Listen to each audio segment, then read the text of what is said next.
It's an incredible feeling to be here all together in person after so many years, and such a beautiful place to do it. I'm Amy Richmond.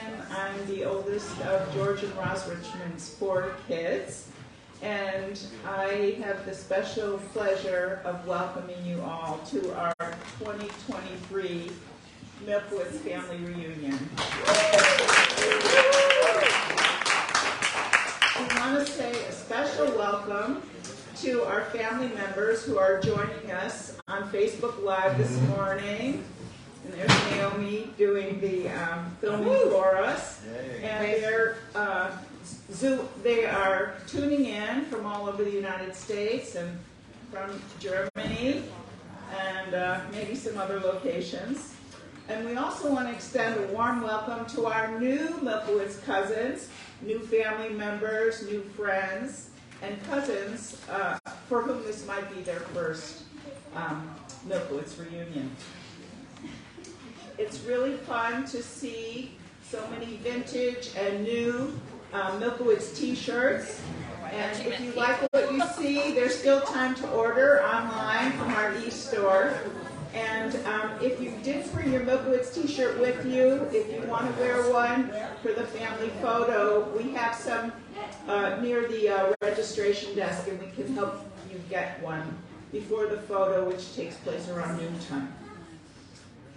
We want to begin our day together by hearing from some of our oldest cousins, and then we're going to hear from some of our youngest cousins as well. So here goes.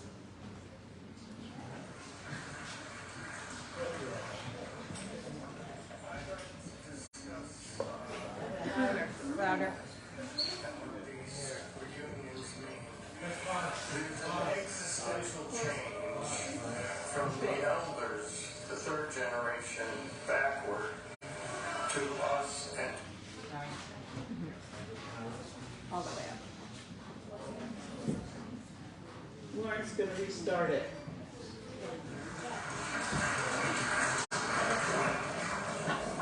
I'd like to discuss the family and what these reunions mean. There's an existential change from the elders, the 3rd generation, backward to us and to you, present and future generations. And that existential change took place because the elders, through their wisdom, courage, love, encouraged the younger generations to come here. And if they hadn't made that magnificent decision, none of us would be here. And the existential part is we only exist, whether it was here or in Europe, because of what they did for us.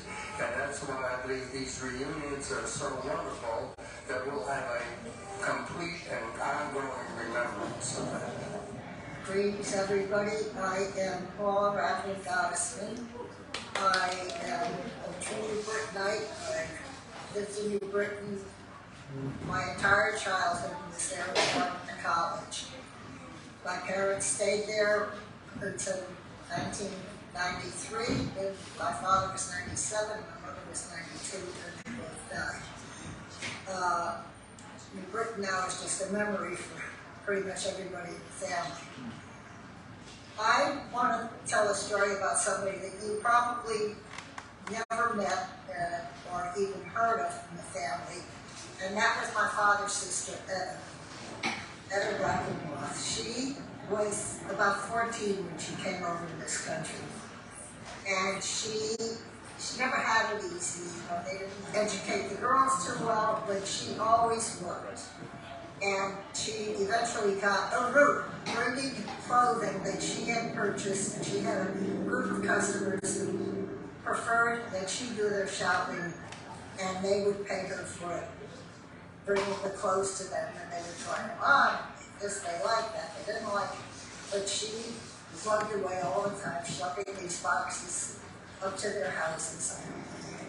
Once a week, we get in the car, and she would go from house to house to collect from the people who had purchased things her day. she was like MasterCard. They paid her for their purchases in her name, just like we pay MasterCard. She did it at the department store Davidson Leventhal. She did it for Shoes. She did it at other stores in town.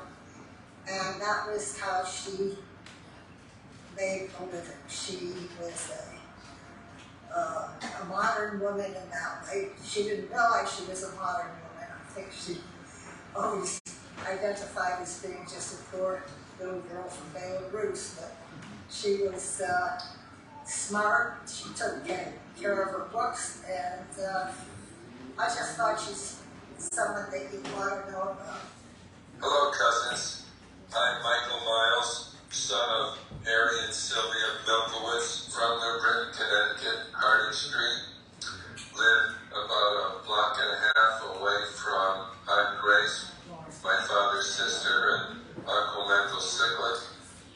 Walking home from shul in New Britain, we would stop at Uncle Mental's house and have l'chaim. And I remember that. We also had another sister of my father's, Aunt Rose, Russell Richmond, and Mendel Richmond. Yes, there were two Mendels, Mendel Cyclic and Emmanuel Richmond, married to Rose, who we also called Mendel. And I had a lot of first cousins as a result. We had the Richmond three boys, Morris, George, and Harold, with whom we were very close. And the Cyclic boys, boy Elliot, the doctor, Goldie, who's Jeannie's mother, and Bee, who was Elvia's mother. We would have Seder at Grandpa Isaac's house on Bassett Street, and that was terrific because we had all the Milkowitz sisters and their husbands and their children who were my first cousins, the Hurwitz, the Chakines, the Schulers. Yeah. And that's what New Britain was. Hello, I'm Edith Hurwitz. My husband was Larry Hurwitz, and he was a Milkowitz, of course. And this is going to be my fifth reunion, and I guess that makes me probably the oldest one attending. But anyway, it's my happiness to be here, and I hope to be here for the sixth one. Thank you. My name is Bob Hurwitz. I am proud to be the son of Helen and Ben Hurwitz, grandson of Isaac and Anna Milkowitz, and great Yeshia and Gil Milkowitz, who were born in 1797 and lived in Prague. He is especially notable to me because I carry his name, Yeshia, as my middle name. He is reported to have died at age 109 in 1906. That's quite a goal and an achievement. An important lesson in my researching my family for generations is that it would be awfully helpful if questions were asked of the elders as they sat down for seders, other meetings. The Haggadah is very important, but also hearing what the family stories are is also important. Otherwise, knowledge of their history is lost forever. I salute the extraordinary hard-working planning committee for all that you do in carrying on the Milkowitz Cousins Club, and each of you for participating. I remember when my brothers Albie and Larry attended the first meeting of the group 8 decades ago. It was a delightful occasion and a most dedicated effort by my mother Helen, who helped organize the event with other cousins of her generation. I wish you all well, and Milkowitzes are great.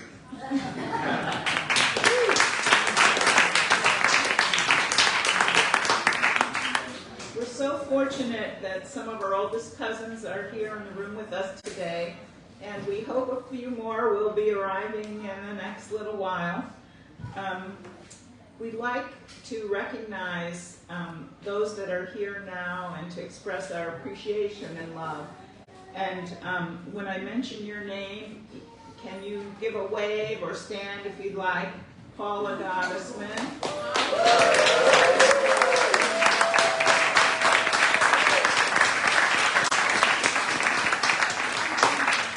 And Ross. I have the distinction of being the eldest.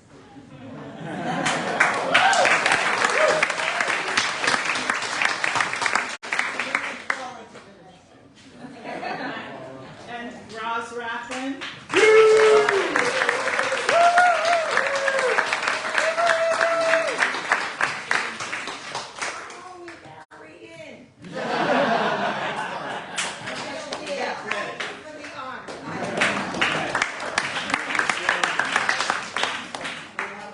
As my dad would often say, it's a privilege to be related to you. No. Well, there were two versions of it. At least what he said to me was be related to you. That's Your what he said mother to me. used to say, she said, I can't divorce them, I'm still related to them. My grandma. Lauren is going to say more about that. And now let's hear the voices of some of our younger Milkowitzes.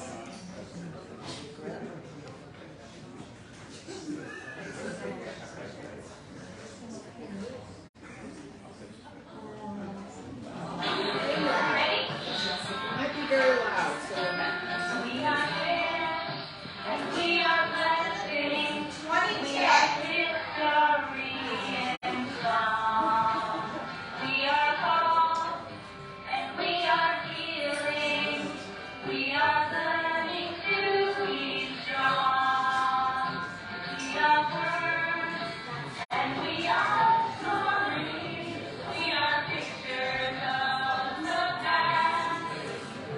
We are carriers of wisdom, not the first and not the last. Adore,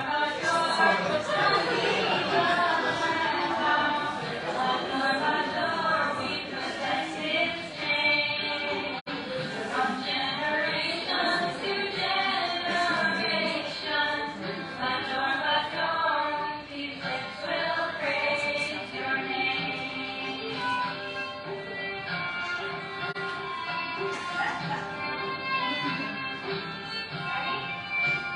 Looking back on the journey that we carry in our hearts, from the shadow of the mountain to the waters that were hard.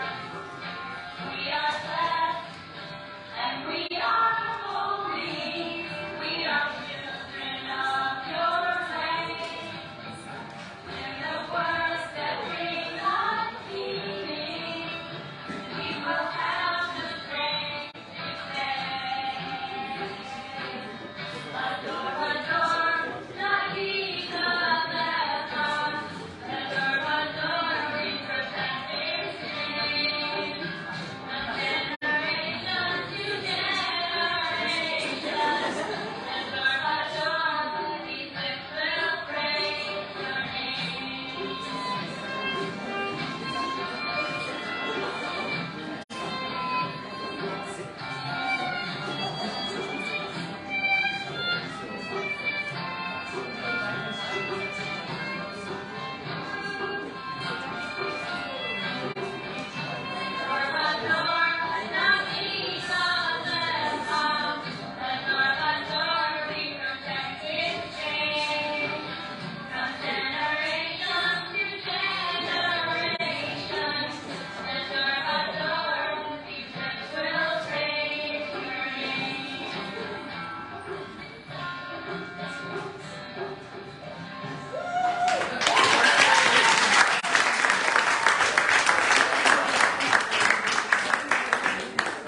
we want to thank everyone that helped to plan and who sang in that 2010 Lador Mador during our talent show. And many of you are here today. If you were part of making this, can you please stand up now?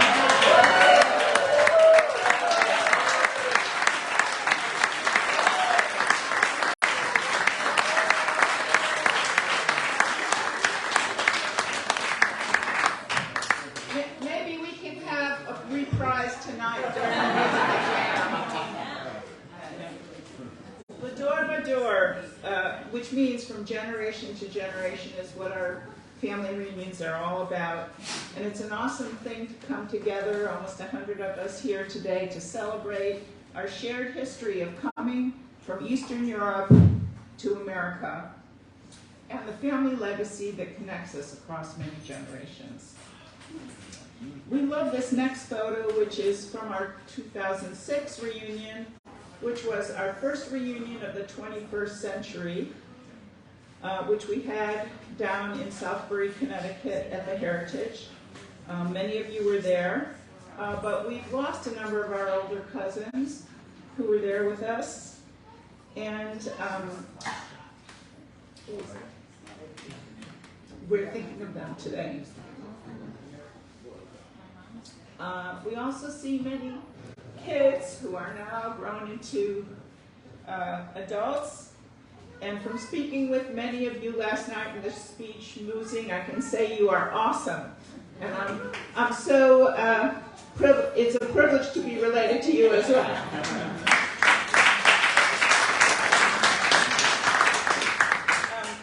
We hope that this 2023 reunion weekend will be meaningful and fun for all of us. So let's quickly look at what we've got in store. As we always do, we're going to take a moment to honor the memory of our loved ones and to celebrate our growing family. We're going to have a new take on the family history of coming to America, and then a chance for all of us to share some family stories and memories. We're going to take a family photo at the back of the room after the morning program, and then have lunch. And after lunch, there's lots of fun in store.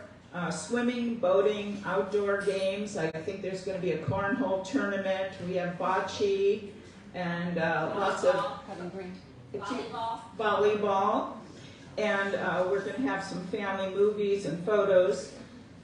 There'll be small discussion groups and activities for the kids, including a sing-along with Lauren and Jim. And there's no age limit on the kids sing-along. There's a description of all the afternoon activities in your folder on this yellow sheet, and there are extra ones of these out at the registration desk if you didn't get one. Then after our afternoon activities, there's going to be cocktails and mocktails and dinner, and then after dinner, Havdalah and s'mores around the fire pit. And we're going to sing a little for the end of Shabbat. And then at 8:30, our evening of fun, music, games, poker, karaoke, and socializing, both in this room and in the Great Hall. So look at the yellow sheet again for the schedule, and in your folder there's a blue sheet that has a description of all the afternoon activities, a little more detail. It might be white. Oh. Yeah. If it's okay. White. If it's in your folder, it's blue. And but there are extra white ones on the table. Okay.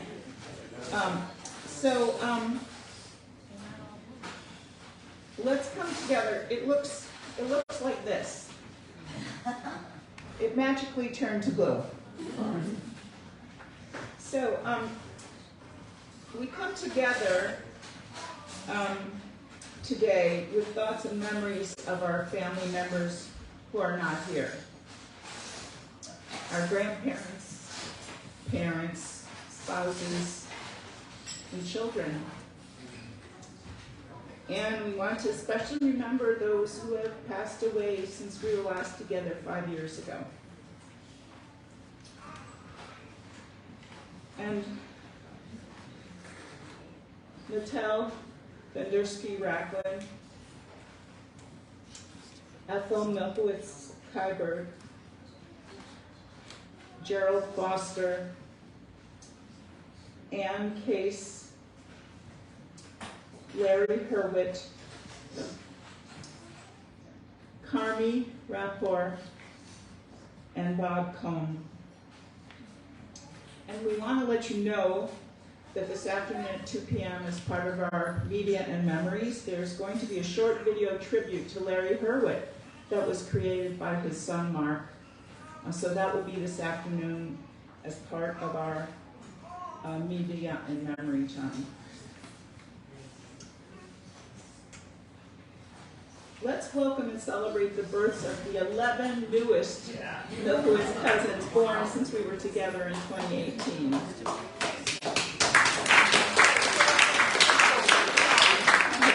We have 3 slides of them. And some of the youngest are in the room today.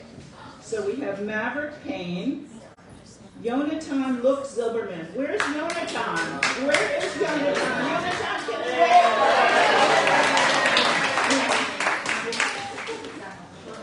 Piper Reese Gavarian, Isaac Lewis Case, Lucy DeMoss. Where's Lucy? Where's Lucy?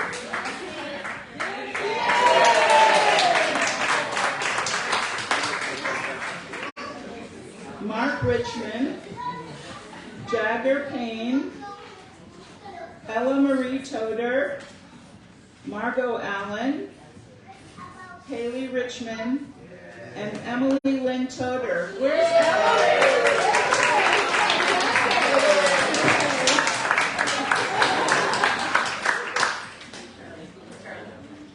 Okay. We also want to say mazel tov and welcome to our family, our new cousins, who have recently married a Milkowitz. So will you please stand when I mention your name? So Marla Stansel and Brian DeMoss. Mazel tov.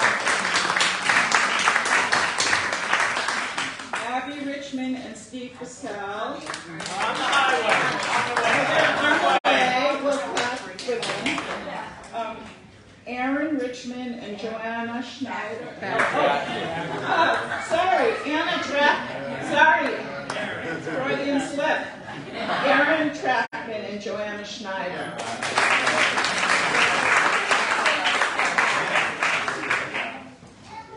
Ben Newman and in absentia, but on, I think possibly on Facebook Live, Ariel Spiegel.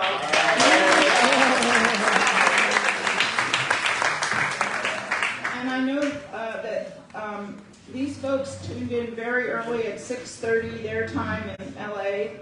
Ben Toder and Sophie Barbinas.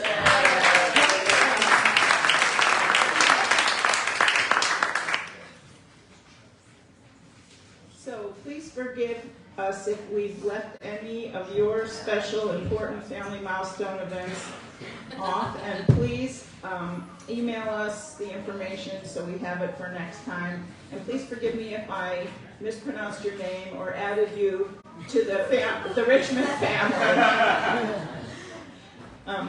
So before I turn things over to Lauren, a couple of things. I want to thank the team that made this reunion weekend possible. And in particular, Lauren Richmond and Jenny Richmond.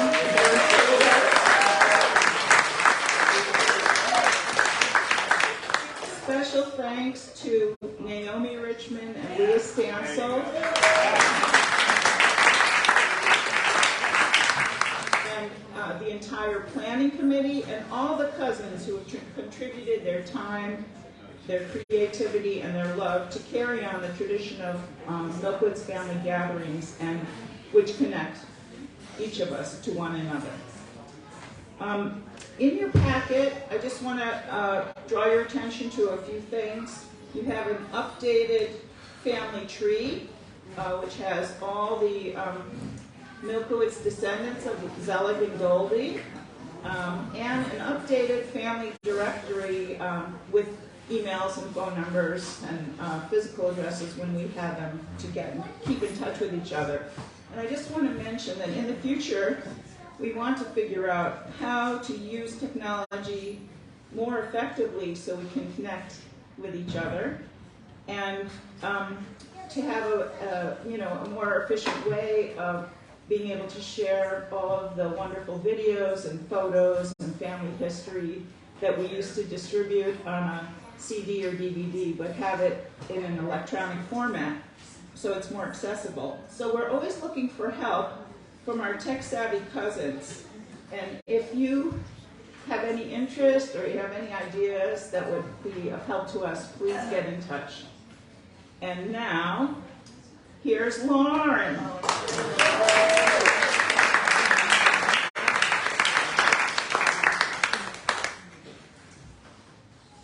Hello, everybody. Thank you, Amy.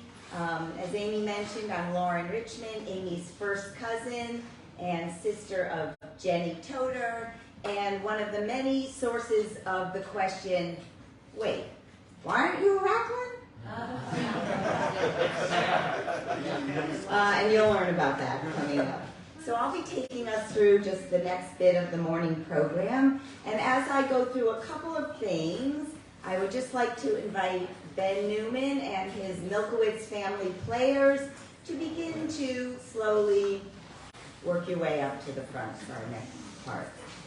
So let's pause here for a moment on Zelig and Goldie. We see them everywhere, our shirts, our t-shirts, our caps, and I like to think of them either as sort of the umbrella under which we all sit, or the roots of the tree upon which we grow. Whatever image works for you, we all start with Zelig and Goldie, and we call them Generation 1. So if you're in this room, you're a descendant of Zelig and Goldie or connected to one. So that's where we start. Now, who remembers how many children did Zelig and Goldie have? Shout it out if you know. 9. 9.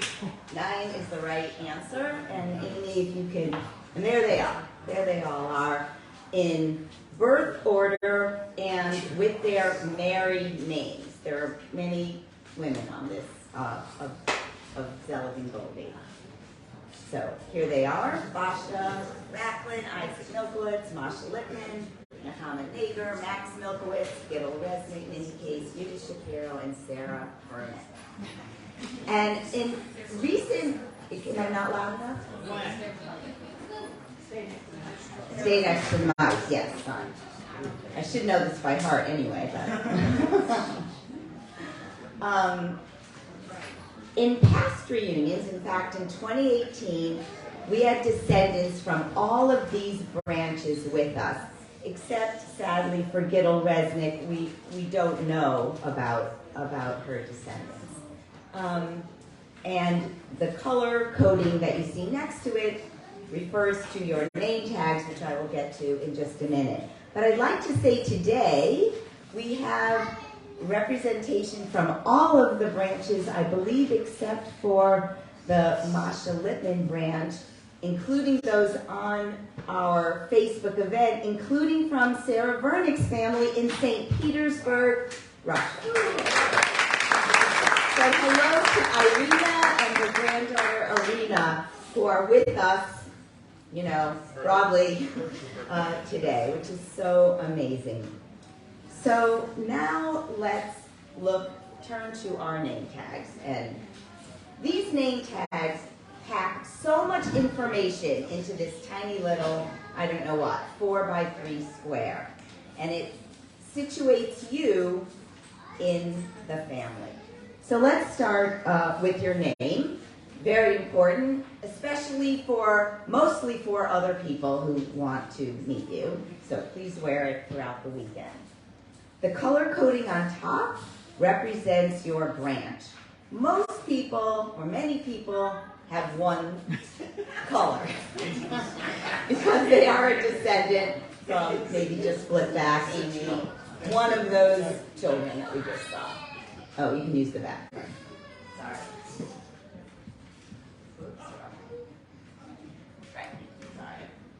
I'm both the technology person and hard to play two roles. But some of us may have two colors. And that's because we are descendants from two of the line. In my case, now we can go to me.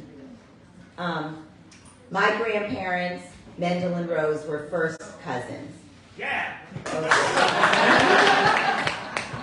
You're back.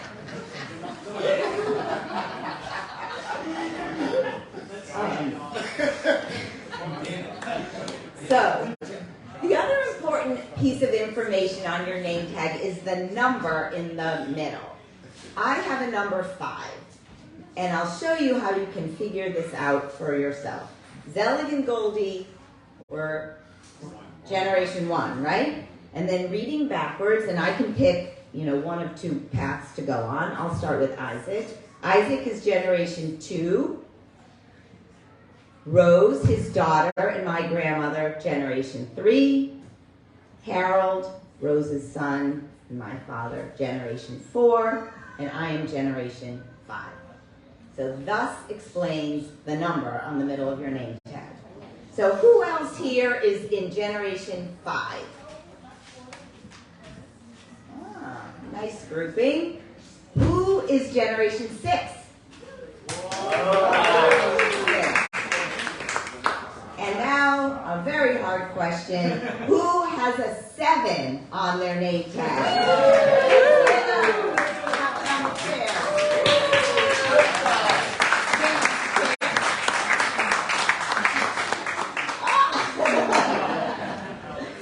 Awesome. And now, who has generation 4? Looping back. Whoa! Yes. Wow. So let's see, where am I going from here? So that explains you in the context of the family. A lot of information here. Now let's talk about the family tree, which this is not the family tree, this is a large tree with my son Sam underneath it. But the family tree that is in the Great Hall is an incredible work, and really shout out to Amy, who has made it happen, not only for us, really, but for the legacy and future generations. So please go look at it, find yourself, and get a sense of how you fit into that whole tree. It's quite something, and also, as Amy mentioned, the compact version of that, but still awesome, is available to you. And I personally, pro tip, love it as a PDF, which I have on my desktop, because you can search it. So you can go into the electronic document, you can put in Lauren Richmond, for example, and it is connected by numbers to both my, ancestors up and my children and grandchildren down. And every one of you can find yourselves and see how everyone's connected. It is great. So templates for updates and great information. So if we've made a mistake, or you've had new, events in your family or upcoming events, feel free to fill those out, and we'll make sure we keep our family tree updated. Great. So now we are ready for the fun portion.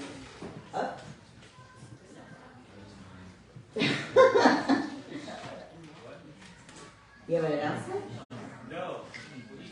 All right, here we go. Now I would like to officially welcome our Milkowitz family players with Ben Newman as their leader to the stage for the retelling of our family history. This is season 5, Diane.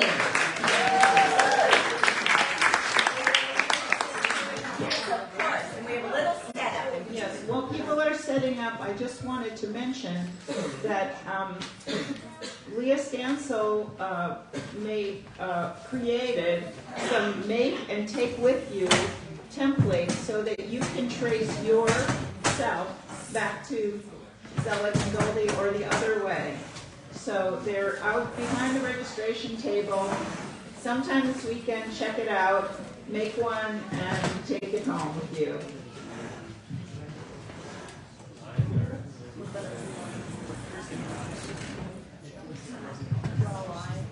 This mic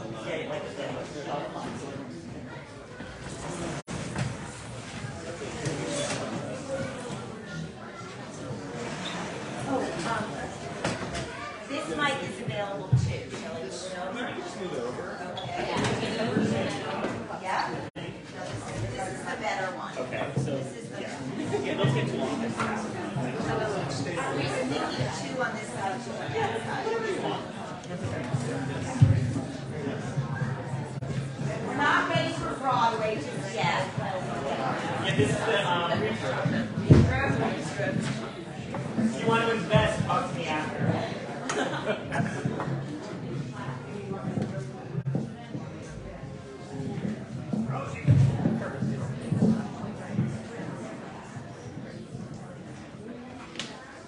All right.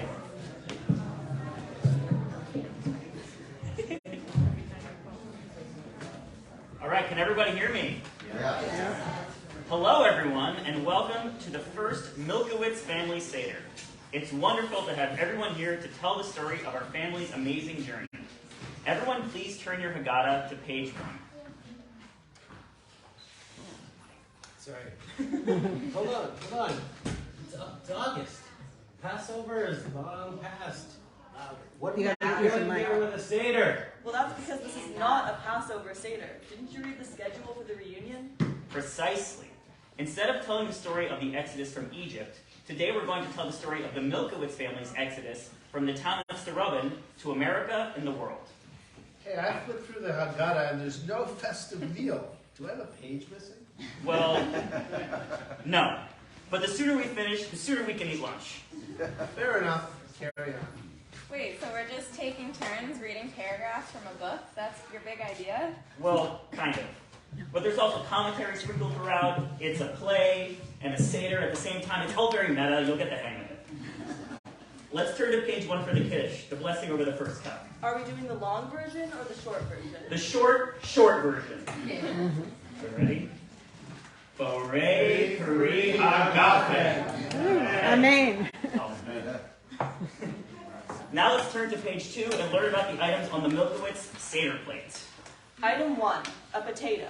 This simple, hearty food symbolizes our family's origins in Eastern Europe, specifically in the town of Starobin in what is today Belarus. Life wasn't easy there, but we made do with what we could. Item 2, a boat ticket. This isn't really a symbol. It literally is what our Milkowitz and...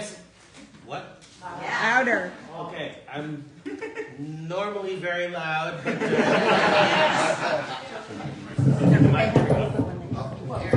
Should we just pass this around? Yeah, that's it. Pass the mic. There you go. Much better. Item number 2, a boat ticket. This isn't really a symbol. It's literally what our Milkowitz ancestors would have needed to make the several weeks long ocean journey from Eastern Europe across the Atlantic to America. Item 3, nuts and bolts. These symbolize the city of New Britain, Connecticut, where our ancestors first settled in America and prospered. New Britain's nickname is the Hardware City because of the many factories that produced machines, tools, and appliances for the whole country, hence the nuts and bolts. Item 4, a matzo ball. This symbolizes our family's Jewish heritage and culture. It's not overtly religious, but it's very much steeped in Jewish tradition, just like our family. Food! Can I eat it? Nope, it's just a slide. Now let's move on to the 4 questions. My favorite. Can I do them in Hebrew? No. Nope. Aramaic? Stop being so overachieving. Yeah, English will be fine. All right, someone please start. On all other nights, we eat with just our immediate families. Why on this night are all the Milkowitzes together? On all other nights, we talk about all kinds of topics. Why on this night do we have to tell our family story? On all other nights, we eat in our homes all over the world. Why on this night are we here in Connecticut? And the all-important 4th question. On all other nights, we eat sitting up. Why on this night are we leaning on pillows? Wait, what does this have to do with a family reunion? Sorry, I copied and pasted that from a regular Haggadah. But we have pillows. Much better.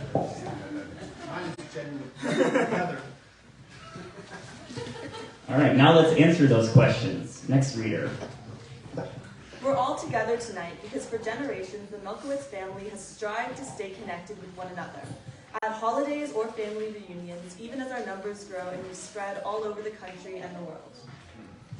We tell our family history, even though many of us have heard it several times, because there are always people who haven't heard the stories. Because the more we tell the stories, the better we know them and can pass them down to future generations. We are in Connecticut because our ancestors who came to America from Eastern Europe all immigrated to New Britain, Connecticut after coming. So it became our new ancestral homeland in the new country. And we are reclining on pillows because we've schlepped here from all over. Israel, California, Florida, and everywhere in between. Okay, now that we've answered the 4 questions, it's time to move on to the main event in our Seder, telling the family history. I'll kick us off. The earliest ancestors we can identify are Moshe ben Kalman Kaplan, born in 1735, and his wife Sarah. They lived in Prague, what is now the Czech Republic. But in 1780, they immigrated to a small village called Milkowitz, next to the town of Starobin, near the city of Minsk, in what was then part of the Tsar's Russian Empire. In Milkowitz, Moshe and Sarah ran a local inn as their family business. Milkowitz was a tiny agricultural village famous for its cucumbers and pumpkins. After the harvest season, people from other towns and villages in the area would come and buy seeds to take home for planting. And where would those people stay the night when visiting Milkowitz, you ask? Well, Moshe and Sarah's inn, of course. Pretty good investment, if you ask me. Moshe and Sarah Kaplan had 2 children, Yeshia, born in 1797, and Itka, born in 1802. Yeshia married a woman named Gittel, and together they ran the inn. Yeshia and Gittel had 6 children, one of whom was named Zelig. Over time, Zelig adopted the name of his hometown, Milkowitz, as his last name. Zelig married Goldie Siklik, and thereby created the Milkowitz family that we're all descended from.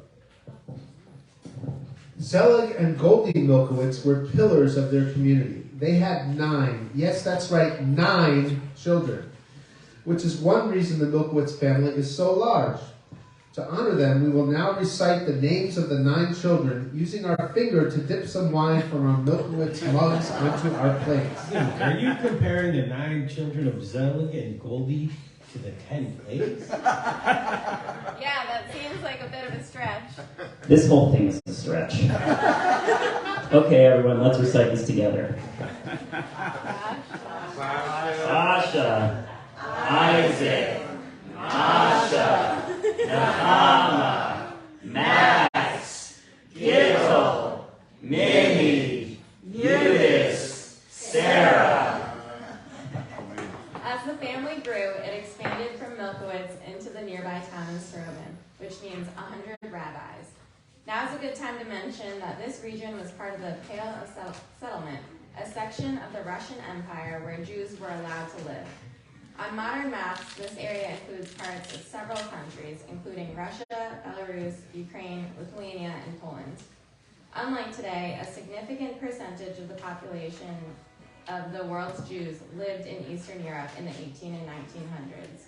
In towns like Starobin, as much as half of the population was Jewish. Our ancestors, all of the people we just mentioned, and their spouses and children were devout Jews and practiced their religion openly. And what did these people do for a living? Well, in addition to running the inn, many were peddlers, farmers, or loggers. Some were teachers, merchants, cattle dealers, and a few became wealthy. They sent their boys to special Jewish schools because in many parts of Russia, Jewish children were not allowed to attend the Russian schools, and girls were tutored at home. They observed the holidays and life cycle events as a family. They led fulfilling lives and were a tight-knit group. But as the years went on, it was not all hunky-dory for the Milkowitz clan and their Jewish neighbors. Many of the people living in the area who were not Jewish were openly anti-Semitic and hostile towards all Jews. When, in 1881, the Tsar was assassinated, people all over Russia blamed the Jews and sought retaliation. The new Tsar, Alexander III, then enacted anti-Semitic legislations that restricted in where Jews could own land, do business, and even travel. On top of that, during the late 1800s and early 1900s, there were government-sanctioned violent attacks on Jews called pogroms, which devastated the community. And just to add insult to injury, the Russian army was trying to draft young Jewish men into the military. Wait, so the Russian government wanted to punish them and make them serve in the military? Talk about being stuck between a rock and a hard place. This was all part of a plan to get the Jews to leave Russia, and boy, did it work. Between the years 1898 and 1908, most of our ancestors decided to leave Starobin and Russia for good. Of Zelig and Goldie's 9 children, 7 of them and their families decided to take this leap of faith. The Milkowitzes were part of the more than 2 million Jews from small towns in Eastern Europe who came to America for a better life. They didn't know for sure that it would work out for them, but the chance of escaping the persecution and lack of opportunity in Russia was enough to persuade them. It was not an easy decision, however, when you consider everything they had to leave behind: their homes, their friends, their jobs, and their family. When our ancestors left Starobin, they knew they might not see Zelig and Goldie, or 2 of their younger sisters, Sarah and Gittel, who stayed behind in Russia, ever again. Or their patriarch, Zelig's father, Yeshia, who lived until 1906, dying at the incredible age of 109 years old. Masha Milkowitz-Lippmann was the first of the Milkowitz family to come to America. When her husband, Lazar Lippmann, left Russia, he originally planned to settle in Chicago. Lazar worked in the cattle business in Russia and planned to do so in the U.S. as well. However, the economy in the U.S. was in a downswing at the time, so his plans changed. Leaving persecution and ending up in an economic depression? Talk about getting dealt a tough hand. Don't worry, Lazar was resourceful. He made his way down from Nova Scotia, Canada, to New England as a peddler, which means he went from town to town selling goods out of a pushcart or wagon. Eventually, he settled in New Britain, where some of his Lippmann relatives lived. As members of the Milkowitz family left Russia, they too would come to New Britain, where their cousins, the Lippmanns, would help them find places to live and jobs. Masha Lippmann was the greatest of all time, or the GOAT, as the kids would say. Go Lippmanns. Wait, why did they choose New Britain? What was so special about it? Didn't you pay attention when we talked about the Seder plate? New Britain was known as the hardware capital of America, and many immigrants found jobs in the factories that made tools. Thanks for reminding me. And so a stream of Milkowitzes came to New Britain, all of them being hosted by Masha before getting settled. Masha's sister Minnie traveled to the U.S. through Liverpool, England in 1900 at age 18 with her brother Max, who was 22. When she arrived in the U.S., Masha helped Minnie adjust, and she worked in a sweatshop sewing piece goods. She even worked as a model in New York City for a time, but ended up moving back to Connecticut. And thus concludes the family history. Now let's move on to the next part of our Seder. Excuse me, but I think your Haggadah is missing a few pages. Come on, stop being such an overachiever. We're about to move on to the next section. But we've only talked about 2 of Goldie and Zelig's children. There are 7 more to learn about. Well, great catch, everybody. I think I have a different version of the Haggadah from the rest of you. So you guys should go ahead and read the next section. Wait a minute, aren't you the one who put this together? Why would you make multiple versions? Can you even imagine a Seder this big, over 80 people, where everyone has the exact same Haggadah? I see your point. And I thought I was the overachiever. Can you please get us back on track? We have a festive meal to get to. Lunch, that is. Okay, now where were we? Max Milkowitz came to the U.S. around 1900 and first worked as a peddler. He then worked with his cousin, Abraham Lippmann, selling furniture. In subsequent years, he opened a candy and grocery store and lived for a time above the store. Max later moved his family to Canaan, Connecticut, where he opened an Army-Navy store. Max was remembered by several of his relatives as one of the kindest people anyone knew. Isaac Milkowitz came to America in 1902 via Rotterdam, Holland. He settled in New Britain and went to work in one of the hardware factories, renting a place on Willow Street. Isaac earned about $1 per day, which was considered a decent wage in those days. After some time, he saved enough money to quit his factory job and went into business for himself as a peddler. But arrival in America wasn't always so smooth. While Isaac was in America saving up, his wife Hannah and their 6 children were still back in Russia. In 1906, Hannah and her children left the Starobin area, at first by horse cart, then across Europe to Holland by railroad. They sailed for New York with written instructions from Isaac that directed them to take the train from New York City to New Britain, where he would meet them at the station. However, when Hannah and her children got off the train in New Britain, Isaac was nowhere to be found.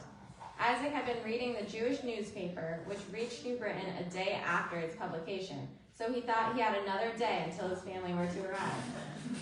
Hannah and the children waited and waited. Keep in mind, they spoke no English and knew nobody in the town. And this is way before cell phones. Eventually, a police officer took pity on them and brought them to Isaac's apartment.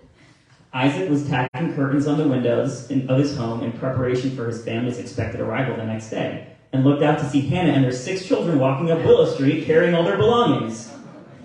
Isaac cried out, "Hannah, you weren't supposed to come until tomorrow." They hadn't seen each other for 4 years, and those were his first words to his wife. What chutzpah Hannah and her children had. In her later years, Hannah's daughter Grace Sicklick tells the story beautifully, and you can find that video on our YouTube channel.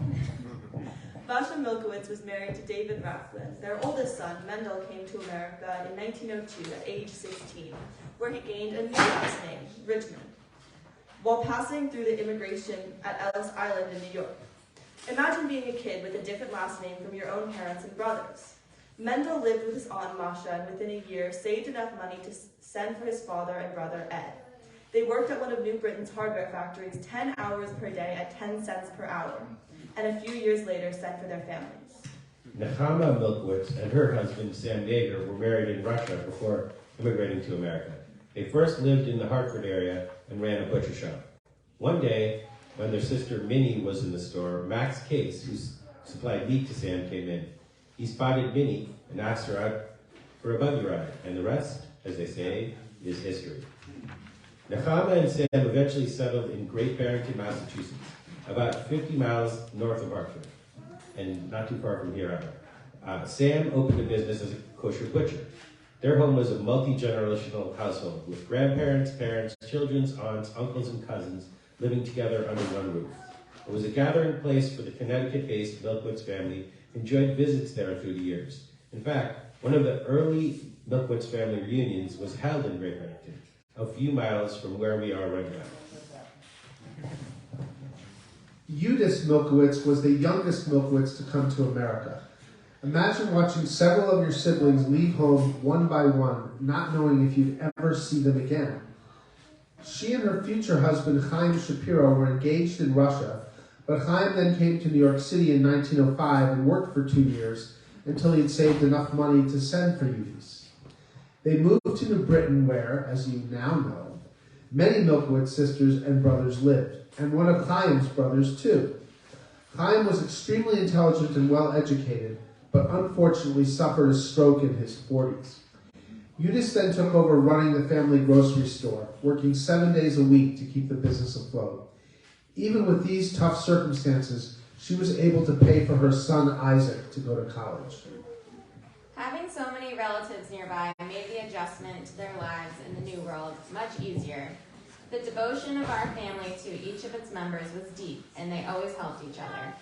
Older siblings worked so that younger siblings had the opportunity to go to college.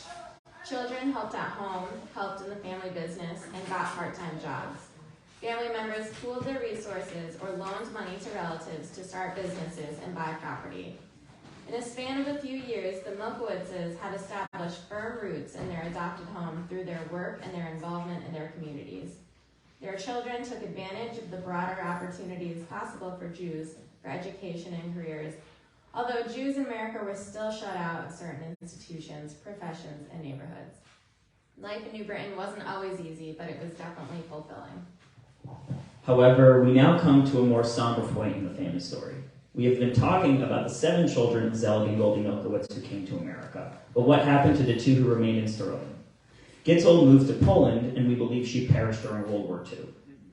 Sarah, along with many family members who stayed behind in Starobin, were killed by the Nazis as well. Sarah's son Isaac, who was in the Russian army, was killed in action.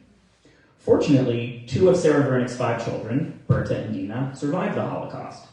Dina left Staroben in 1938 at age 17 to attend medical school in Leningrad, which is now St. Petersburg. And Berta, her older sister, also went to St. Petersburg and became a school teacher. How do we know all of this? Amazingly, our cousin Isaac Shapiro, son of Judith Milkowitz Shapiro, located Dina in the 1980s through his work with Russian immigrants in the Hartford area and began corresponding with her. Since then, Elizabeth Hurwitz, Albie Hurwitz, Bob and Barbara Hurwitz, Ed and Wendy Case, and Lauren Richmond and Joel Trachman have all gone to Russia and met the generations of cousins in Sarah's family, including her daughter Dina, her granddaughter Irina, and great-granddaughter Arina, a 6th-generation Milkowitz cousin. And at our last reunion in 2018, we were lucky enough to have Irina join us in person, which was a real treat. And thus concludes the family story, for real this time. Now let's continue with my favorite Passover song, Dayenu. Dayenu is your favorite song? Yeah. In Hebrew, Dayenu means it would have been enough. This song acknowledges all of the special occurrences that led our family to where we are today. Without each of these things happening, we'd all be fine. But we would not be here right now at this reunion. So let's have everyone in this room participate as well, saying Dayenu after every verse. Okay, start us off. If our Milkowitz ancestors had left Eastern Europe but not made it to America. Dayenu. If our ancestors had made it to America but not ended up in New Britain. Dayenu. If our family had settled in New Britain but not found success in their new lives. Dayenu. If our family had found success in America but not stayed in touch and spent time together. Dayenu. And if our family had spent time together when they all lived in Connecticut, but lost track when they spread all over the world. Dayenu. Everybody. Dayenu. Dayenu. Dayenu. Dayenu. Dayenu.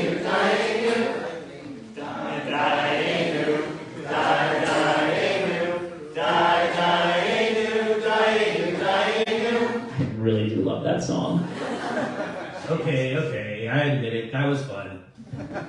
Really? You think so? I'll take that as a win. Don't push it. Finish the Seder and quit while you're ahead. We next come to Elijah's Cup. At a Passover Seder, Elijah's Cup signifies the redemption of the Jewish people. But for the Milkowitz Seder, we're going to have Zelig and Goldie's Cup. In many ways, their courage to bid farewell to their family members became an act of redemption for future generations of Milkowitzes. It's hard to imagine what our lives would be like today if they hadn't done so. None of our early ancestors had much money, but they had courage and vision. Despite their simple and modest lifestyles, or perhaps because of them, their lives were filled with meaning and purpose. Although they worked hard, the new Americans found contentment in the freedom and in the many opportunities their new homeland gave to them. And best of all, no pogroms, no more terror. They saw their families grow and prosper, and we are now here to honor their memory and to celebrate that growth and that continued commitment to our family's values. L'dor Vador, from generation to generation, we hope that you will take these stories, retell them to your children, and add many new tales of courage, vision, tzedakah, justice, and strong family ties to them. We are a large and strong family, composed of many small and strong families, and we were all honored to be part of this chain that binds us to one another. All right, before we conclude, it's time for the Milkowitz Afikomen. Now, there is no matzah in this Afikomen. I don't know if that's good news or bad news. And none of us are eligible to win. But cousins, please look under your chairs. One of you should have the Afikomen taped to the bottom of it. Unless no one's sitting in it, in which case, look at the chair next to you. I didn't hide it, so. We got it? Hey! A custom Milkowitz hat, which I'm sure you can get somewhere. Wear it with pride, mazel tov. All right, now to conclude our Milkowitz Seder, we're all going to together say, next year in New Britain. Everybody on the count of 3. 1, 2, 3. Next year in New Britain. Thanks, everybody.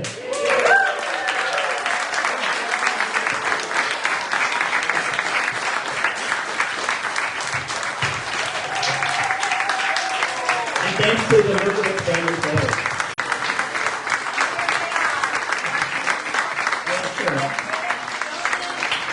Eloise, Willie, David, and Alyssa.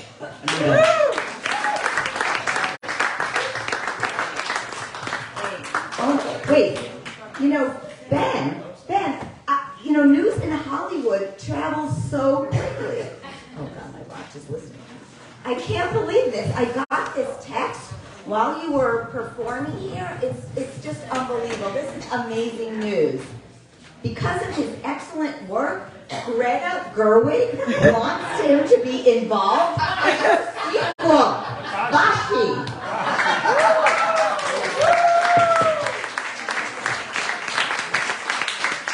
Thank you, Ben.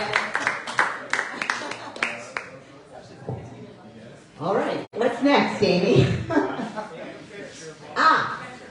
A little stretch here, and we are ready to give you all a chance to speak. And to introduce this segment, I'd like to welcome Rebecca Berman to say a few words about what's coming up, and then there'll be a 10-minute break. So here you go, Rebecca. Hi, everybody. That was amazing. Yes.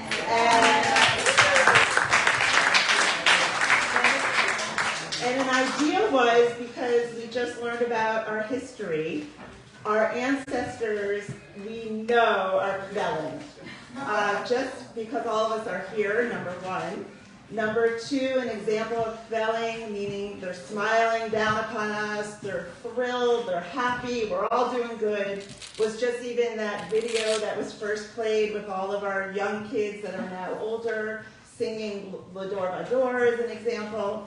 So I'm just going to read a little notes just to let you know what we're hoping to do after the break. As I said, our ancestors are Kvelling, and our family has flourished since the times of that play, and L'Adore Vador from generation to generation, and Tikkun Olam.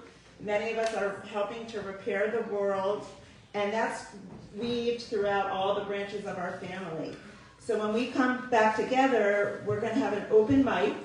You're going to just have a minute, and you don't even have to take a full minute. And just if you could give a brief story, a recollection, any anecdote that you might think that our ancestors would love to hear that we're doing now. So taking us from what our history was to what, let us learn a little bit about each other now. For example, I could just tell you an example that I was thinking of, that my grandpa Irving Racklin loved Israel, and he loved davening. And I'll never forget a time in New Britain, we went to his temple, and he had the honor of reciting the Haftorah. Well, he totally did not sing one single word of the Haftorah, and why not? He screamed it. And I'm talking about on the top of his lungs, every word, but because he pronounced every word properly, he wasn't stopped. Because I don't know if everyone knows this, we learn the trope, we learn the tune, that's more to help us remember the Hebrew. He remembered it and screamed it. So I was so embarrassed at the time, but I look back on that now knowing that that was the most enthusiastic and awesome service I have ever attended. And Grandpa, that was really cool. And Sarah, my daughter, would you give an example? Yeah, come on up. Because this is what we're going to ask everyone to do, or anyone who'd like to do it, not everyone. So after the break, and I want to add, even if our youngest, if any of you have your little kids and maybe they were named after someone, all generations who might want to even give a few seconds. Hi, I'm Sarah. This is my mom, Rebecca. And something that I do that I think would make a Milkowitz Kvell is I work with an organization called Dignity Grows. And what we do there is we pack totes of feminine hygiene products for women who can't afford such necessities in order for them to be able to attend school, attend work, and help end period poverty, which I think is an important cause. Thank you so much, and we'll see you after 10 minutes, right? Yes. Thank you. Thank you.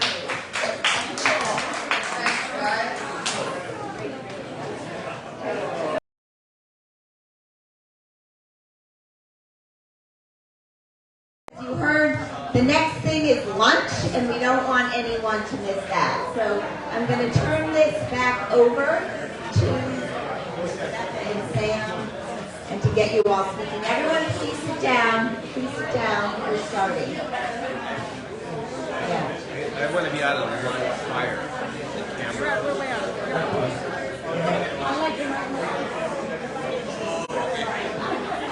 Hello. Hi, everyone. Please sit down. Edith, we'd like to welcome Edith Herwick. Edith, we're welcoming you. She has now overtaken Roz, or perhaps Paula, as the oldest Milkowitz represented here today. Welcome, Edith. And we hope you'll share a little story with us in the upcoming segment. So everyone, please kneel. I'm calling you out. Have to keep things moving. Great. Well, we're so glad you're back here. And with that, I'm going to turn it back over to Rebecca and her sidekick, Sam. Hi, thanks again, and I hope you guys maybe gave a little thought of just a brief anecdote, story, something that you think displays either what you're doing now or a memory that you have. And Rebecca. oh, there we go. Please introduce yourself, and then who your parents are, what branch of the family you're from, and I will just be looking at my phone just to keep it for to a minute or under, just so we can have as many people participate as possible. And Sam. Beach house. And if you do come up and participate, we will have one of our younger cousins come up and give you some M&Ms as your prize for participating and making our ancestors Kvell. So, can we get some volunteers from Generation 7? Or really anyone who would like to help give out M&Ms. I see some. Yes.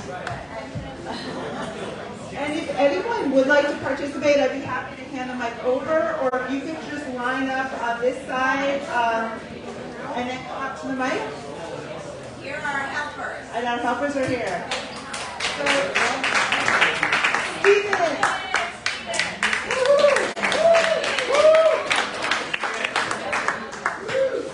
Hello, Stephen Richmond, son of Morris Richmond. Quick story. Well, I don't think I can keep it in a minute, but I'll try. I was very fortunate to have two great uncles. I mean, fantastic, not older. And I just want to tell a brief story about both of them. Harold, Uncle Harold, I had very bad teeth, right, David, when I was growing up. So he used to take me to the office with him many, many times, and he'd work me in. He'd say, I'll work you in. And we used to drive in his Caprice to Middletown. We had some of the best talks. And then we'd walk up this spiral staircase, and I was his helper. He'd work me in. And we always went to lunch at this little luncheonette, and they all knew me. Then, of course, on the way home, we always had to stop at the ski area. So he'd send me out while he was doing his thing. And I remember years later, I would say to people, I climbed Mount Southington when my uncle was doing his thing, and one day someone said to me, it might have even been Jenny, and said, Stephen, it's more like a hill. And then I had Uncle George. Just a quick story about him. This is my favorite story of the whole family. It was a very, very cold day. David was in college, so I had to wake up with my father, go to Park Street, and the pipes had frozen, and I was freezing. My feet were like ice blocks. And my father, these days we have a cell phone, I see people looking, and people have a Rolodex. My father had this pad with about 5,000 phone numbers diagonal across. And he said, I better call the plumber up. I said, okay. So he does what he does. I see my father sipping. And what are you doing? It's like 9 o'clock in the morning and he was drinking brandy. I'm like, what are you doing? He's like, I got to stay warm. Anyway, so we're there and I'm freezing. And all of a sudden I see Uncle George drive up. And he's pulling all these heaters out of the trunk of his car. And I'm like, Dad, what do you do? What do you do? He said, I called George, my plumber, George. I said, no, you called Uncle George. And I was like, oh no. But the crazy part of the story is, Uncle George was thrilled to be there. And he took over with these heaters and all this stuff. And I was 16 years old. And I was just stunned at this brotherly love that he probably had patients in his office, and he dropped everything and just came out to help us unfreeze the pipes. And so I had two extremely special uncles, and I remember them and I love them both dearly. Thank you.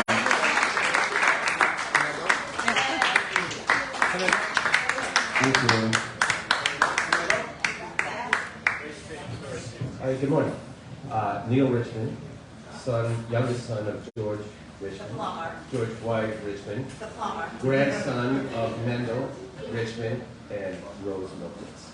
So, this is a brief story about the cottage at Beach Park. So, beautiful front porch, killer stone, river stone fireplace.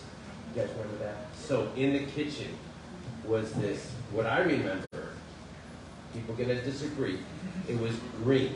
It was this ceramic urn filled with cucumber soup with dill in the kitchen. So it was self-service, and then in the fridge, a little bit of dollop of sour cream. So the reason I'm telling the story is I have a question for Ben.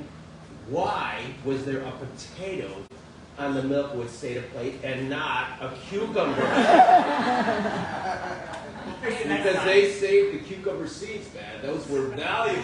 So that's it. That's one for keeping the food.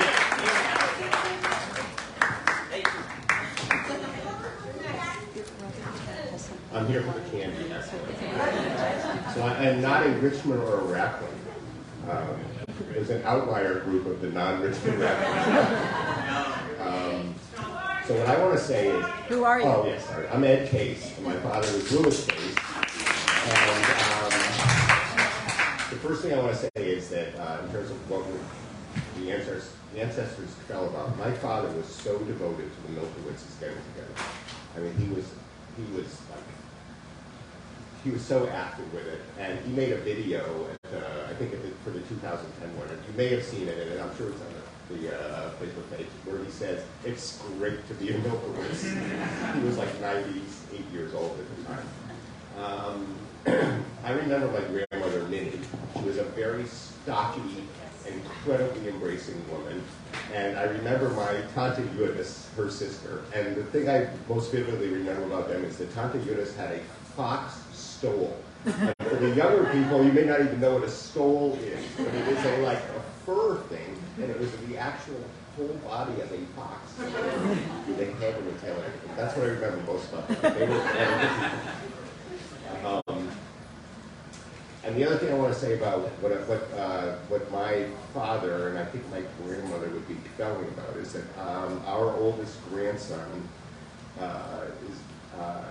his bar mitzvah is going to be in October, and I practice with him. I am he has one born Jewish grandparent I want to mention, and which is me, and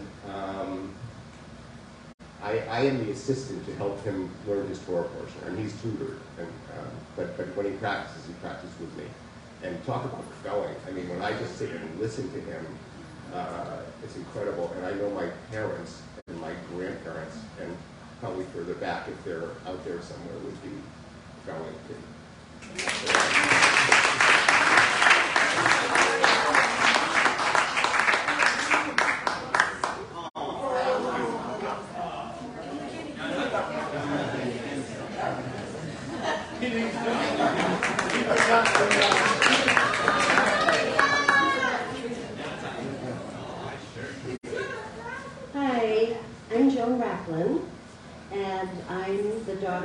Racklin, and Natel Racklin, and Ann Racklin, two bonus moms. Hi, Edie, so nice to see you.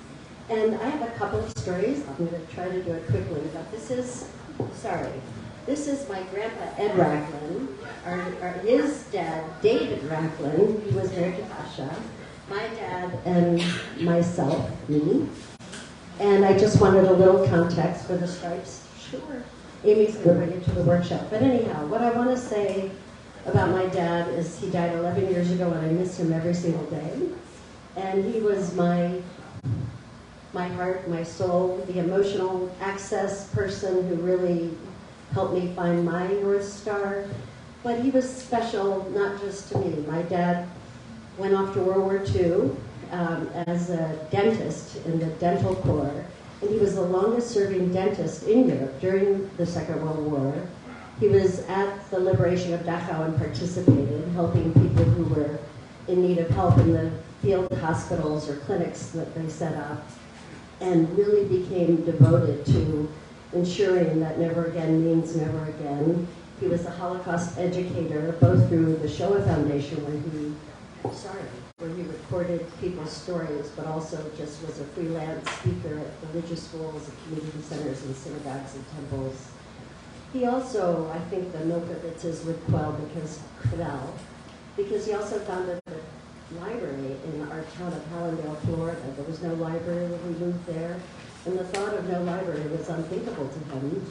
So our childhood consisted of driving around Florida and getting extra books from other libraries, or going to book sales, or going to rummage sales, or what they were then called white elephant sales.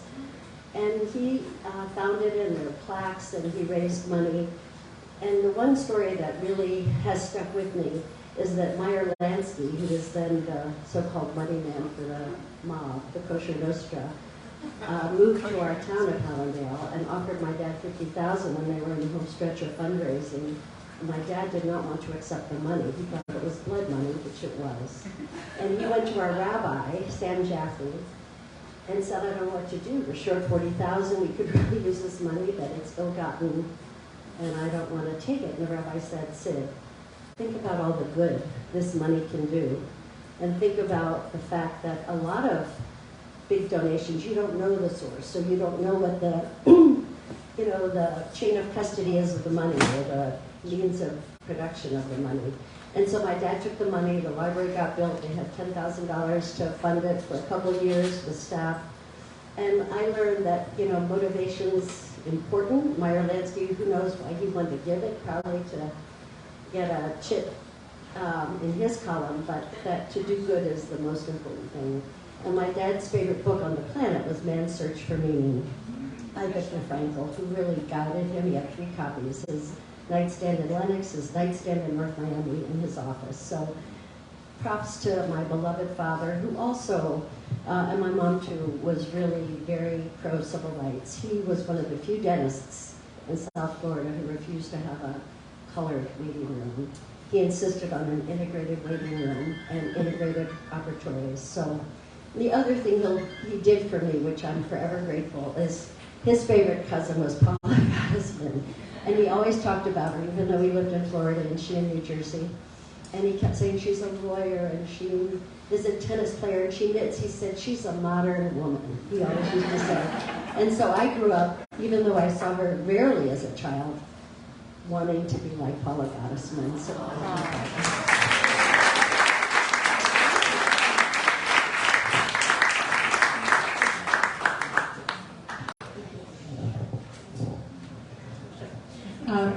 I'm Leah Milkowitz Stansel.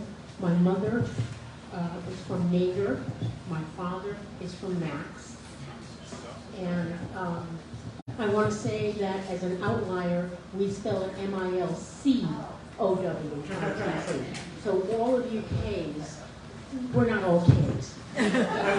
So 2 quick ones. My grandfather, my father used to visit his father every day. A wonderful son, wonderful father.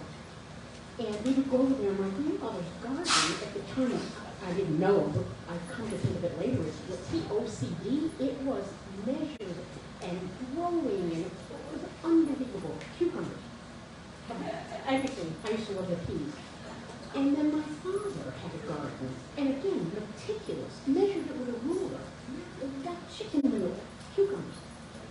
And on the other side, my mother's father was a butcher, as his father was. And he would always these great cuts of meat. So it really does come down. I trust the butcher now, and I buy cucumbers, so it's kind of maybe a little bit lost. And I just wanted to share that I'm a dual MC, so I'm a double. Oh, thank you.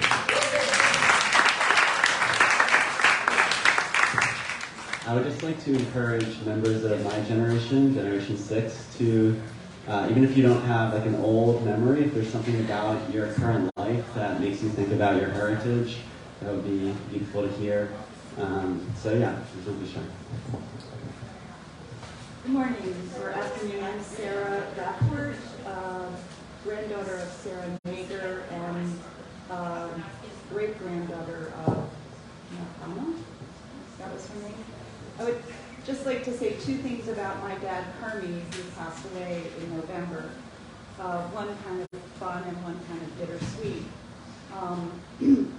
The fun piece is that when I heard about the butcher background, I was reminded of why my father, up to his dying day, loved a food which, even though my brother says is not a problem, most doctors think is a problem, and that is he loved meat.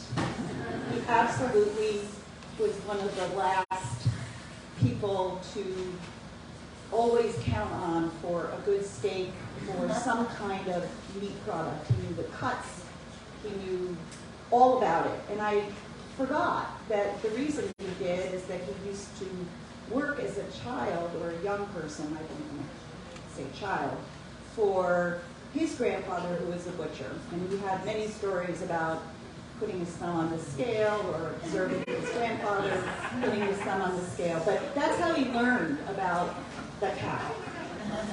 The other thing about my dad, which is a more serious one, is that he was one of the most, maybe the most generous person I've ever met and gotten to know. And he evinced the kind of center of everybody's life in our family. So we're still pretty choked up. But my brother's here, and one aspect of his eulogy that Seth delivered I thought would be important to share, because it really typified how incredibly devoted he was to his family and to other people. And Seth wrote this, and he doesn't want anyone to know he's here, but he's right there.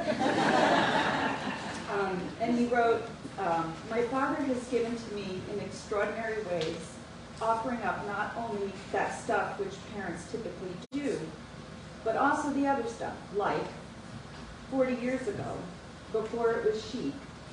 He walked into an old guard Yale lunch club in New Haven called Maury's, wearing on the lapel of his crisp blue blazer a pink triangle, acknowledging my first Gay Pride Day. He wanted to meet my friends and show his love and support. It was bold and brave, out of his comfort zone. This is 1980s. Fiercely committed to letting me and the world know he had my back. He's had my back for over 60 years, and Seth and my dad had a friendship that was like brothers, almost. I don't think he gives it a second thought. It's just part of his DNA. So I just want to pay tribute to my dad with that story. I don't know if ancestors are Kvelling about gay pride, but I am always going to be Kvelling about my father's unbelievable ability to accept people where they were.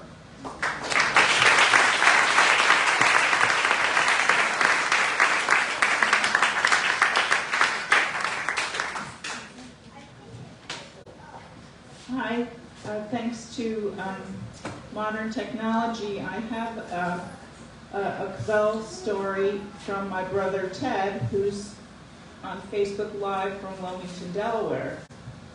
And he says, "Hi, Rebecca and everyone. Irving's Haftarah was on Yom Kippur, the most direct call to people to pursue righteousness and tzedakah toward their community and their fellow man. I think you would say people. George, my father, used to give us the translation with Irving's emphasis. George loved the reading and his uncle delivering it. We usually sat in the front few rows at Temple B'nai Israel in New Britain, and I could see Irving as he was towering over us, the spray coming from his mouth as he was channeling the prophet. It was not scary, like the rabbi's fire and brimstone style.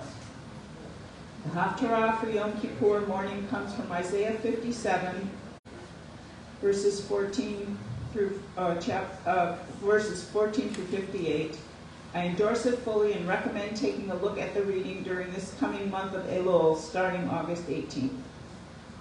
I'd love to see an image of Irving on this Facebook, if anyone can post one, and I'll put a link to the Isaiah reading. Kol tov, and love to all.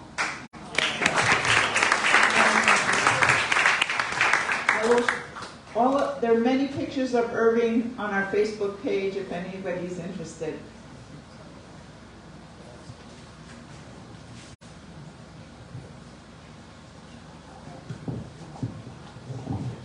I'm Paula Racklin-Dobson, Irving's daughter. I just wanted to addend what you said. Irving did do the Haftarah every Yom Kippur, but as many of you probably don't know, he did the Haftarah almost every Shabbat. He loved doing the Haftarah, and those people who miss going to services the other 51 weeks of the year, I recommend they go because some of the other Haftarahs are equally interesting and beautiful. And you don't have to limit it to one good one.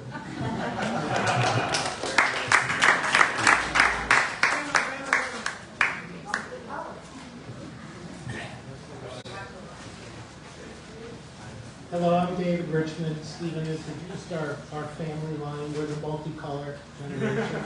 And one of the things the Milkowitz have in their genes, and I want everyone to raise their hand. Do you guys have shtilkers? Anybody? I know. People? What does it mean? Means you can't sit still, you're jumpy, you're running around. And my father, growing up, he'd be like, come on, Dave, let's take a ride. And I do this to my children and my wife all the time. What are we doing? We're just taking a ride. Next thing I know, we're pulling into this guy's house. I go, Dad, did you call him and tell him we're stopping by? No, it's one of my friends. And we stopped by, ring the bell. I didn't realize the guy smoked cigarettes, and that's really why my father wanted to go see him. At my grandmother's, how many people know what Shana Bubba means? My cheeks till I was 20 years old. Hurt.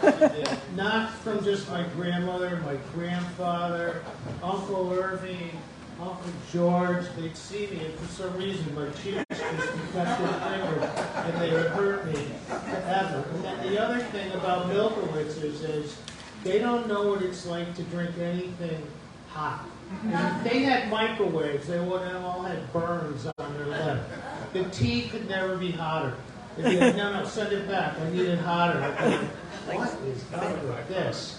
So anyhow, very interesting how my father would be in New Britsky with me, and he'd see Uncle George, your grandfather, on the street. He would just stop his car in the middle of the road. Dad, what are you doing? Come on, it's George.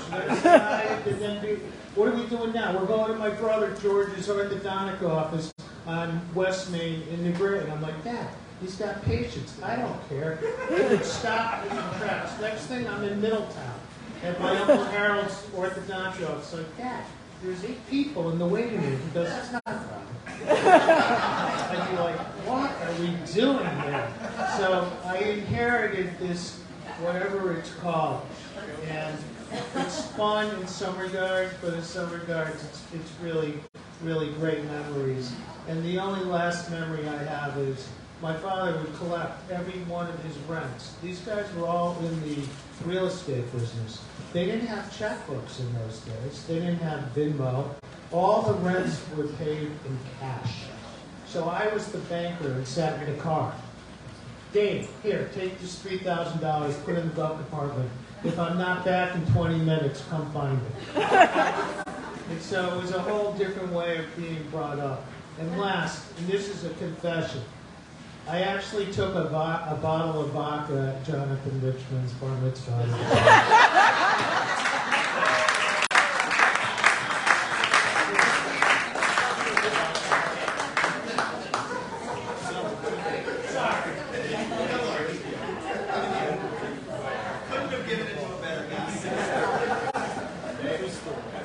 Thank you, David, and thank you also, Stephen, for setting up what I want to say. I'm Karen Richmond, daughter of George and Rosalind Richmond, and Amy's younger sister, and Neil's and Teddy's older sister. So thank you for setting this up, first Stephen and David. So we had the benefit, George's children, of growing up in New Britain and growing up among all the people who've been mentioning. For example, Irving. I developed an interest in chanting Torah, and Irving, who, as you said, was, when we were talking privately, was a great champion of women.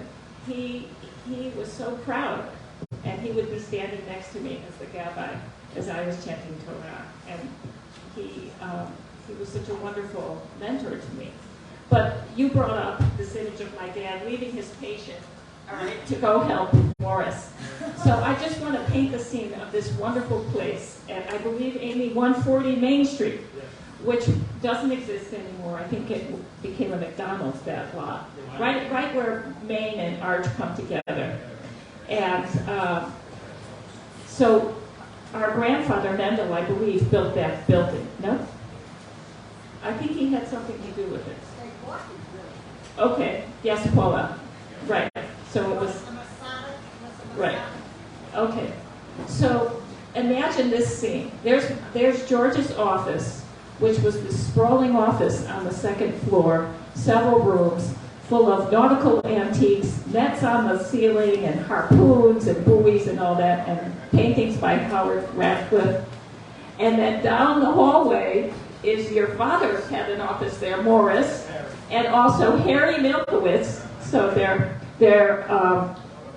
maternal uncle, right? Rose's brother, the one brother, and then his son, Michael, who's Miles. Who's watching? Michael Milkowitz Miles. Who's watching?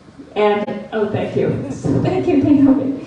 So what an experience, just going, because of course our father straightened all of our teeth, but I used to love to just go and help out at the office, get out of other things maybe my mother would make me do.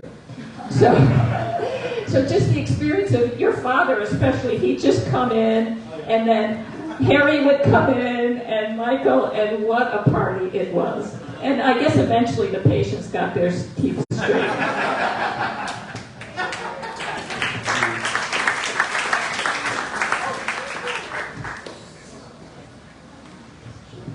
Hi, I'm Naomi Richmond Newman, daughter of Morris, also of the two color group.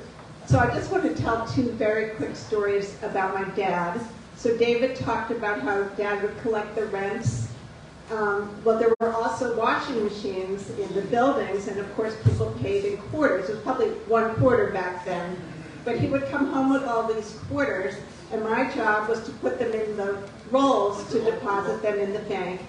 And my allowance every week was 4 quarters. So I said, Dad, it's $1. He said, no, you get 4 quarters. Because he had to get rid of the quarters. The other story I want to tell was in my dad's later years, he wasn't in the greatest of health, but we had a beautiful party for his 85th birthday. Raise your hand if you were there, right? A lot of us were there. And similar to this, we all went around and toasted him or told a very fond story about my dad. And then at the end, it was his turn to respond.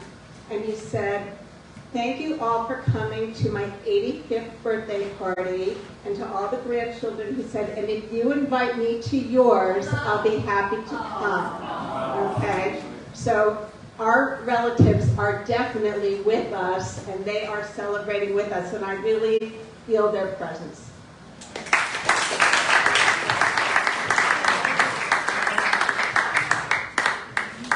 Hi everyone, I'm David Racklin, grandson of Irving, great-grandson of David Racklin, and David Richmond, who I was hanging out with in Denver a few weeks ago, said, hey, we're both named for the same person, which is true. I feel a little deprived. I never needed orthodonture, so I was never part of any of that magic. But I realized I am part of some of this magic, and I only learned about it from the script this morning that, like, why New Britain? Because of the tools, the hardware. And so I have a deep personal connection to tools. I freaking love tools. I actually, Irving and my dad, Joseph Racklin, Irving Racklin and his son, Joseph, my dad, had nothing to do with tools. My dad had a darkroom. He was into all that stuff, photography. But my mother's dad, Joseph, had a great tool shop. So I learned in his basement about tools, and I just love tools. And I went to Camp Jewel when I was 9 years old near here and did the auto mechanics workshop, and that was great. And anyway, I am now building a Frankenstein sailboat. And so I have a girlfriend who's an engineer, and she has a forge in her backyard because she's also an artist and a professor of mathematics and computer science, and she's got an amazing tool collection, which she really won't let me touch, which is really sad. I have a lot of tools that I've kept. I moved them from Connecticut to Vermont and to Colorado, but my girlfriend won't let me touch her really good tools. But I found, actually thanks to my ex-wife, the Denver Tool Library, which is really cool. It's like this whole socialist thing, and I can check out tools, I can use their shop. So that's cool. Another thing, so that's the New Britain connection to the tools. Another thing was at the previous reunion that I was at, I remember somebody, it was probably Lauren, just blithely saying, David Racklin was a dairy farmer and a log driver. And I'm like, I didn't know what a log driver was, so I looked it up. How many of you know what a log driver is or what a log driver does? Okay, there's one. David knows too, because I sent him the video. So my favorite sport from the time I was 18 is windsurfing. And windsurfing is a pretty highly kinetic, highly physically punishing sport. You basically stand on a board, you pull up a sail, and you get thrown off the board by the sail. So anyway, log driving is where one of the most dangerous professions in the world is felling trees. So cutting down trees. Those trees used to go into the rivers. They still do. The most dangerous thing on top of that is the guys that stand on the logs with long poles and ride the logs down the raging rivers and break up the log jams. That's what a log driver is. So those are my stories.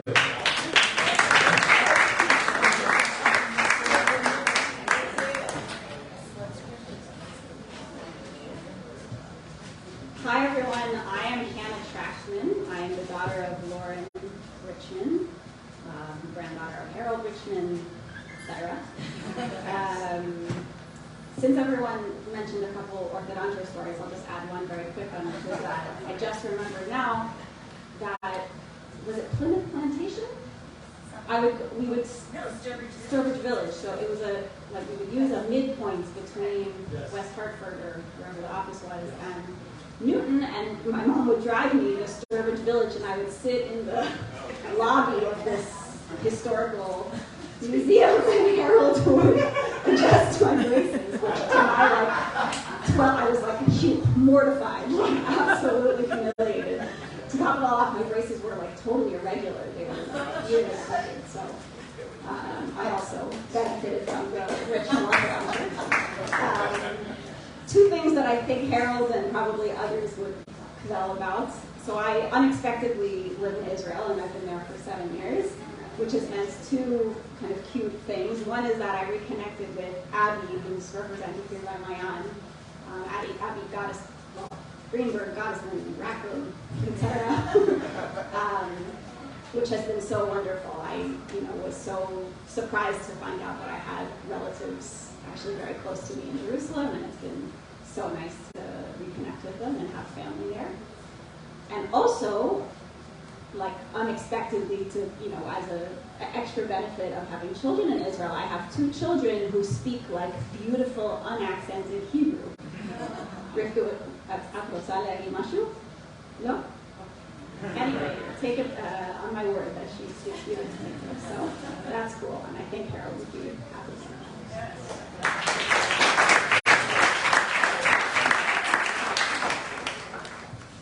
Hi everyone, my name is Ella DeBodie. I'm daughter of Archie Gosman and granddaughter of Paula.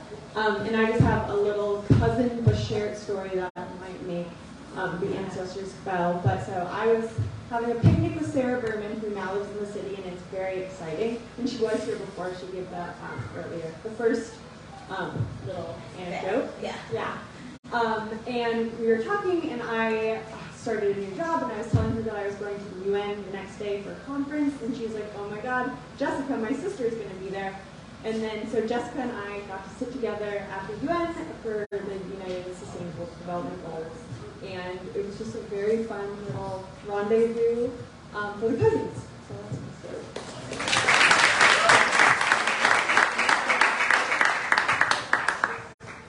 story. Todd Woody Richmond, Generation 6, son of Amy, grandson of George, great-grandson of Mendel and Rose.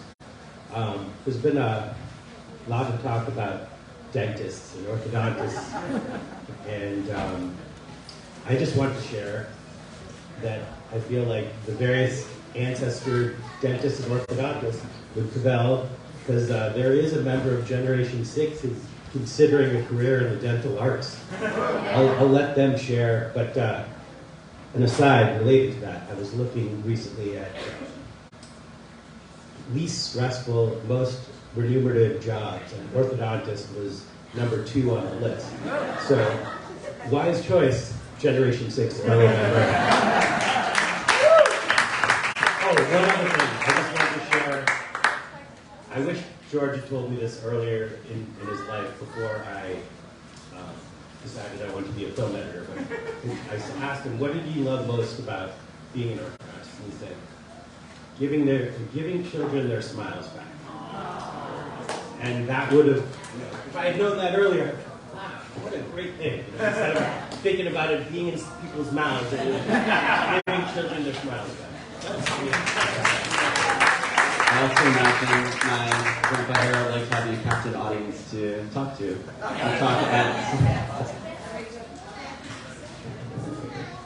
Hi, my name is Isabella Herman, and my mom is Edith. When we came a little bit late, when we came up, so many kids said, we saw you on it. We said, my mom's there. She's 96 years young, and doing great. She's the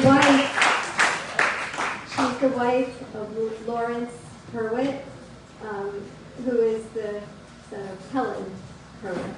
So I'm Generation 5, and I'm very proud to be part of this family. I actually am getting a little emotional because when we came a little late, and when I came up here, I all of a sudden felt such a connection, which was really surprising. I came to the reunion 5 years ago, and I felt the same thing, but I had forgotten that. And I don't know, 99.9% of you, but I'm grateful to be here. My dad, I'd like to tell a little story about my dad who passed away last Father's Day, June in 2022. He's Lawrence Larry Hurwitz. And I had the great honor to help caregive him in the last 5 years of his life. He had a little bit of dementia, and he was a brilliant, brilliant man. He was, hearing a lot of you speak about, I can't remember, Spilkes, he had that. And he had such, he was driven, he thought outside the box. He was extremely musical. He had music in his cells learning to feel it. He could, if he could figure out the scale of an instrument, any instrument, and he could play any song on it like prolifically. So he was just. I hear that his mother, Helen, would take him to the radio station at age 2 or 3, because he could sing in perfect pitch and he'd sing on the radio. I know he was very, very close with family. He felt, when I hear Beach Park, I heard that a lot growing up. I wish I could have seen that. But he, if he were here, he'd be really happy to be here and feel very, very close to the family.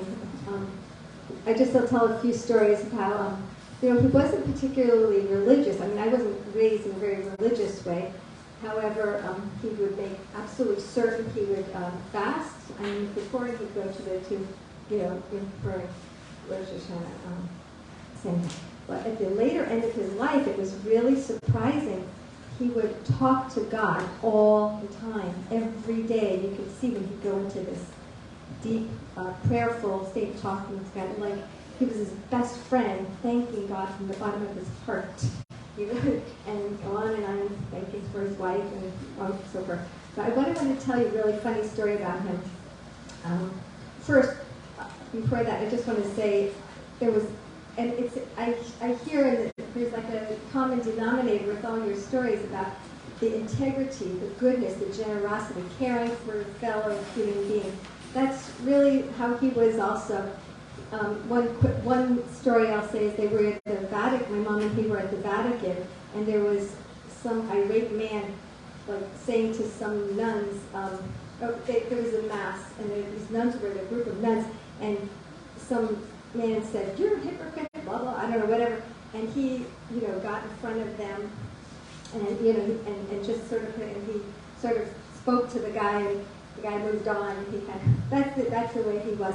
And funny, he's also very funny. I know I only have a minute, but one last thing. One last thing. He would say, one typical thing is he'd be in an elevator with some huge guy, and he'd say, "Want to arm wrestle? I promise I won't hurt you." Great to be here.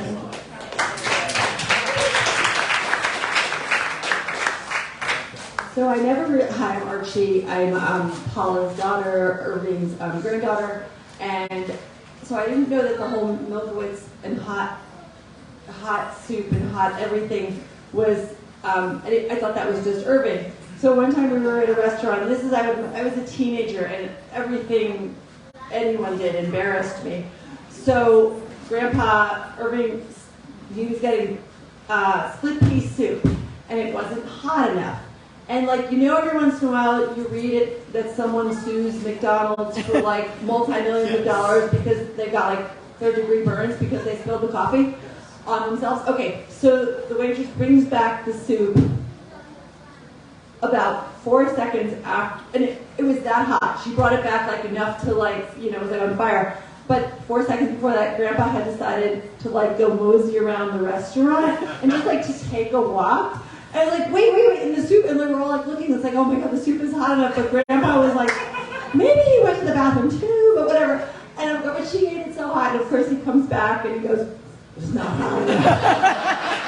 And I was oh my God, and of course I was dying, all sorts of dying, and anyway.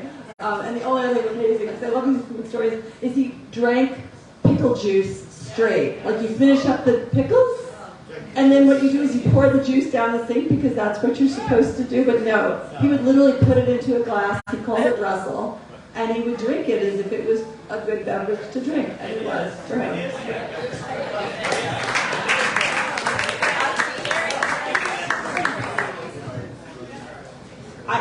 Thank you, everybody. We're thrilled that you participated, and everyone was a captive audience, and the kids especially. So now it's your turn to have treats of candy. So thank you all the kids who helped.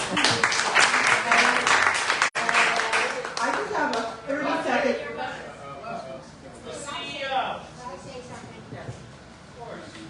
While Roz is coming up, I have a quick orthodontic story. My family took me to Irving Maislin, or cousin, who looked at me and said, "Your teeth are fine, you don't need anything." I have the worst mouth ever. My family of course listened to him. I got to high school, my teeth were not good, so I was one of those kids in high school who got their braces on later because a relative said they were fine and they weren't. Oh, that wasn't like to insult, and I wasn't, you know. That was to be funny, guys. I just want to share one little thing with you, and that is coming from a Zionist family. My father was a chalutz, and I used to hear all about the kibbutz. It's in Israel when he lived there for many years. Well, one year, David, you were a baby, and Irving and Rose took a house, rented a house in Beach Park. And that was my first vision experience of Beach Park. I got there, and I started meeting all of the mashpachah, one house after another. And I called my father and I said, Dad, there's a kibbutz right here in Connecticut, in Clinton, Connecticut. Come on down and have a look.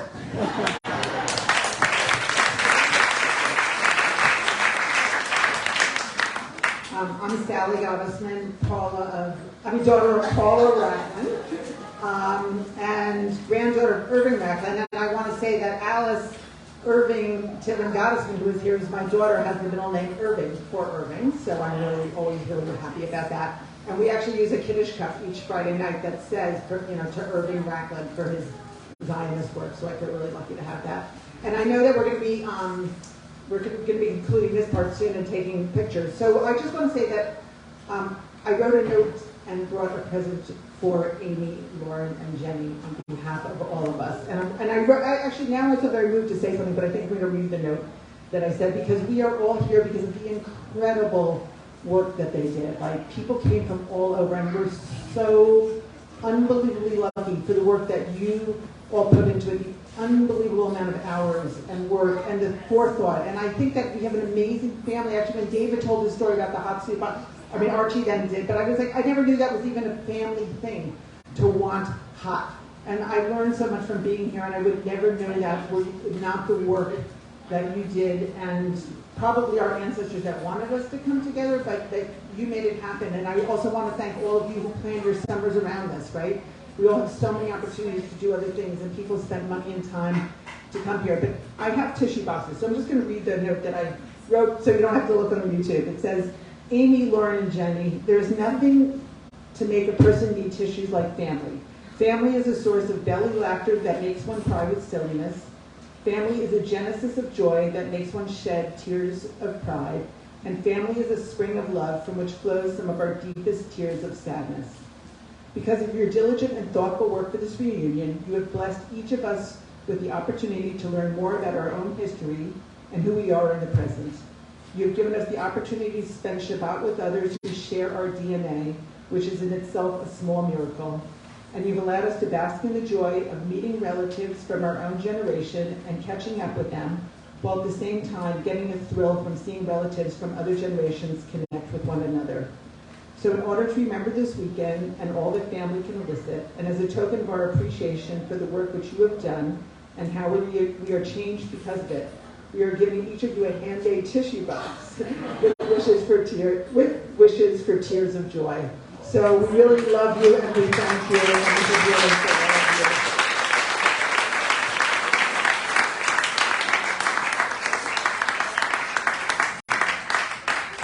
Since I'm just the nearest to them. Oh, good, they're coming. Thank you, and they even have tissues inside them. Right. Wow, thank you. Beautiful. Thank you.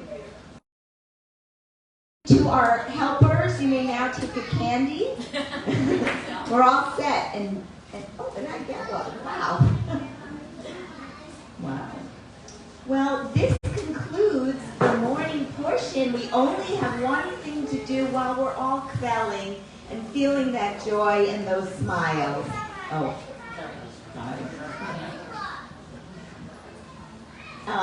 Thank you, Jim.